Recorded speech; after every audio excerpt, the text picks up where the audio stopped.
Mes chers compatriotes, hôtes étrangers qui vivaient parmi nous, au seuil du Nouvel An, je suis heureux de vous adresser mon message de vœux. L'année 2020 a été particulièrement éprouvante en raison des impacts sévères de la pandémie Covid-19. Je prie pour le repos de l'âme de nos morts et souhaite prompt rétablissement aux malades. Je renouvelle nos remerciements et notre gratitude à notre vaillant personnel de santé et à tous les services de l'État engagés sur le front risqué de la lutte anti-Covid-19. Je salue et encourage la communauté scolaire et universitaire qui assure avec dévouement la continuité des enseignements dans un contexte si difficile. Ce soir, mes pensées vont également à nos compatriotes ayant péri sur les routes de la migration irrégulière. Je renouvelle mes condoléances et ma compassion à leurs familles. L'État continuera de combattre fermement les réseaux mafieux qui s'enrichissent en faisant miroiter aux candidats à l'aventure les promesses d'un Eldorado illusoire. Mes chers compatriotes, dès l'apparition de la pandémie en mars, le gouvernement a déployé en urgence un important programme de résilience économique et sociale de 1 000 milliards de francs CFA, financé par le Fonds de riposte et de solidarité contre les effets de la Covid-19, Force Covid-19. Je remercie toutes les bonnes volontés et tous les partenaires qui y ont contribué. Ce programme nous a permis d'organiser immédiatement la riposte sanitaire et de maintenir la maladie sous contrôle sur l'ensemble du territoire national, notamment par l'aménagement et l'équipement de 52 centres de traitement des épidémies contre un seul au début de la pandémie. Le gouvernement travaille également à l'acquisition de vaccins dans le respect des règles d'éthique en la matière. Devant la recrudescence des cas positifs, des cas graves et des décès, je dois vous redire avec insistance, mes chers compatriotes, que notre combat n'est pas encore gagné et que notre salut dépendra du respect par tous des règles de prévention. La responsabilité de chacun est engagée dans la lutte pour la préservation de nos vies et de notre santé.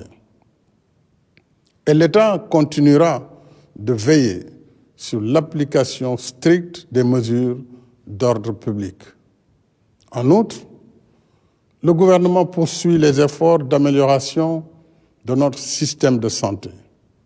Ainsi, avec ces nouveaux locaux et ces équipements de dernière génération, le service des maladies infectieuses et tropicales de Fann a été élevé aux meilleurs standards internationaux. En 2021, 4 nouveaux hôpitaux seront réceptionnés à Kédougou, Kaffrine, Sédhiou et Touba.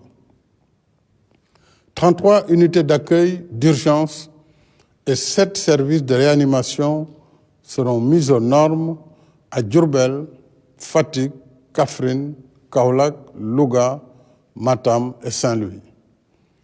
6 centres de dialyse seront ouverts à Ndioum, Kolda, Kaffrine, Sédhiou, Agnam et Kédougou, portant le nombre à 25. La prise en charge des malades du cancer sera renforcée avec la construction du Centre national d'oncologie de Diamniadio, dont les travaux vont démarrer en mars. Déjà, 11 de nos 14 régions sont équipées d'appareils de mammographie et 4 accélérateurs linéaires pour radiothérapie ont été acquis en plus de la gratuité de la chimiothérapie pour les malades souffrant de cancer féminin. De même, 500 médecins et 1000 paramédicaux en priorité des spécialistes seront recrutés et affectés en tenant compte des zones défavorisées de la carte sanitaire. Le programme de résilience a aussi permis de soutenir les entreprises et les travailleurs et différents corps de métiers, y compris le secteur des arts et de la culture, à hauteur de 5,5 milliards de francs CFA. S'agissant du secteur touristique en particulier, un des plus durement affectés par la pandémie, il a bénéficié d'un crédit hôtelier d'un niveau jamais atteint de 50 milliards de francs CFA.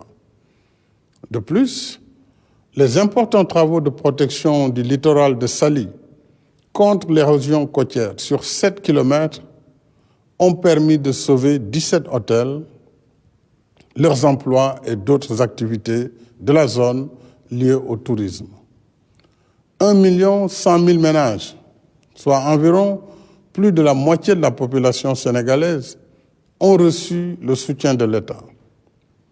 Le gouvernement a également pris en charge les factures d'électricité des abonnés de la tranche sociale pour un bimestre, octroyé une aide financière à 126 724 membres de notre vaillante diaspora et facilité le rapatriement de 12 584 compatriotes.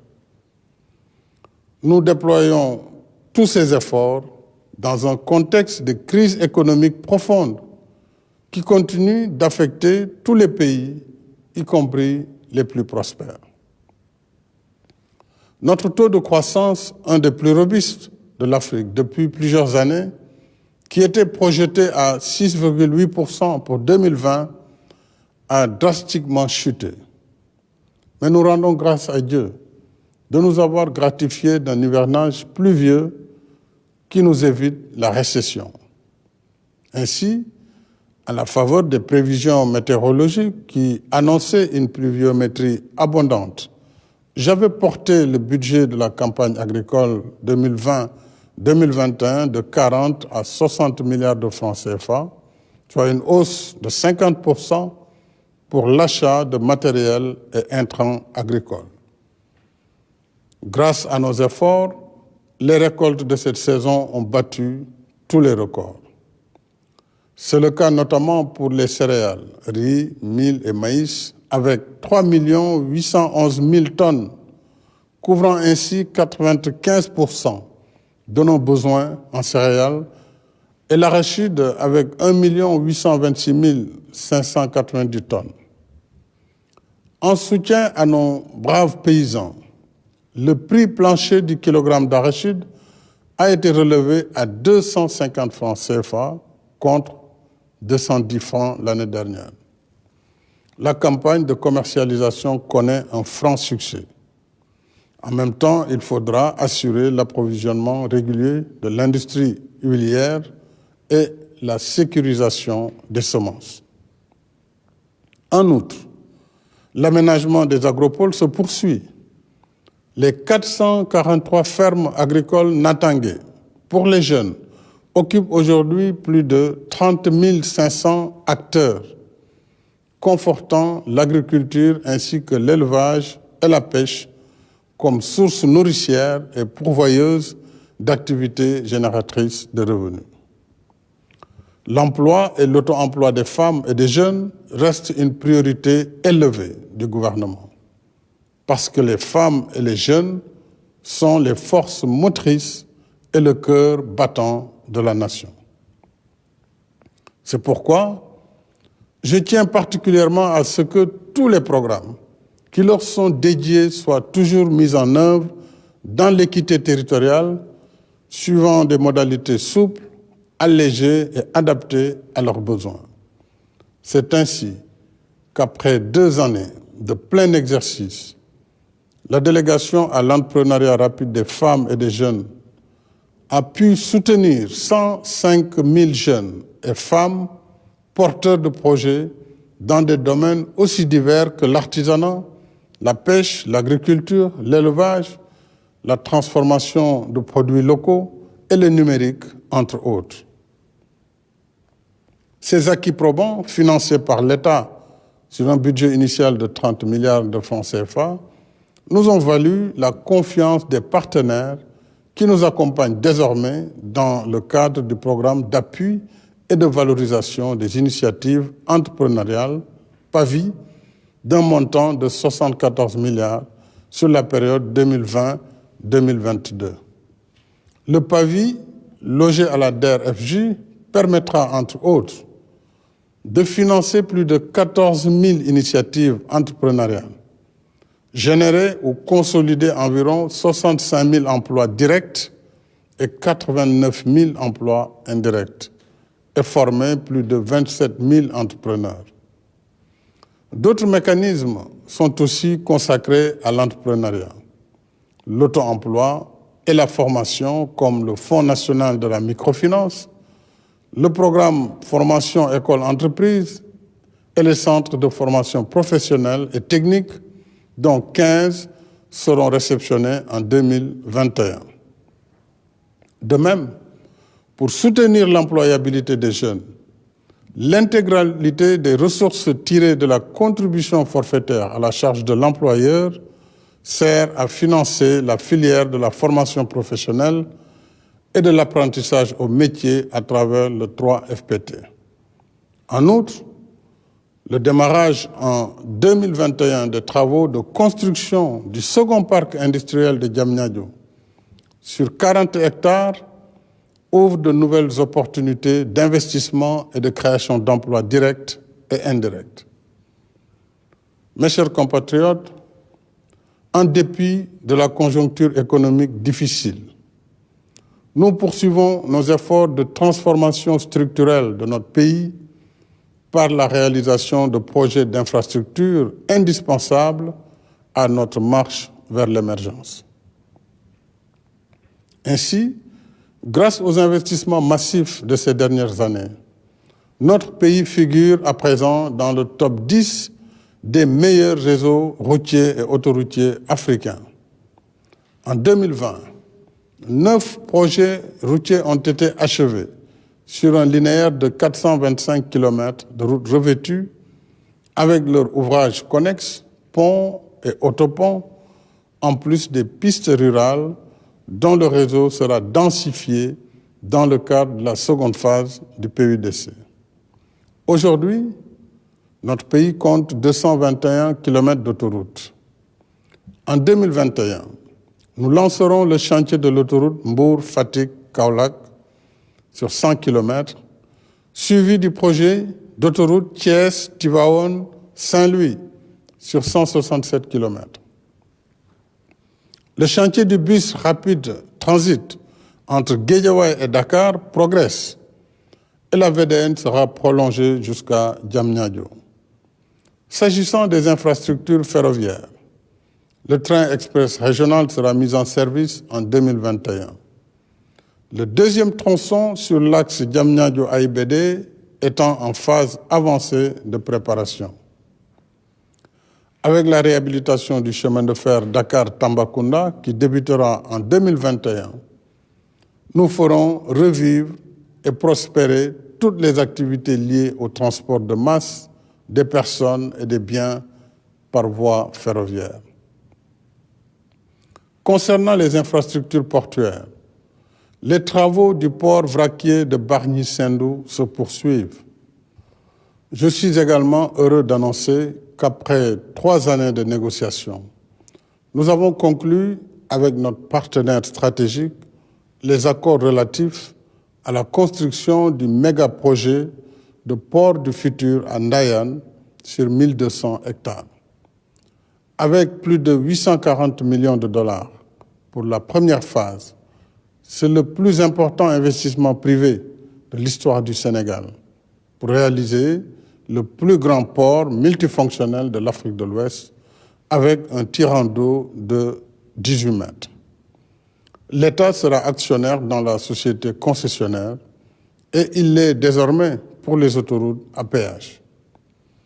Une fois achevé, ce projet à forte intensité de main-d'œuvre contribuera à décongestionner Dakar et attirera d'autres investissements au sein de la zone économique spéciale jumelée au port.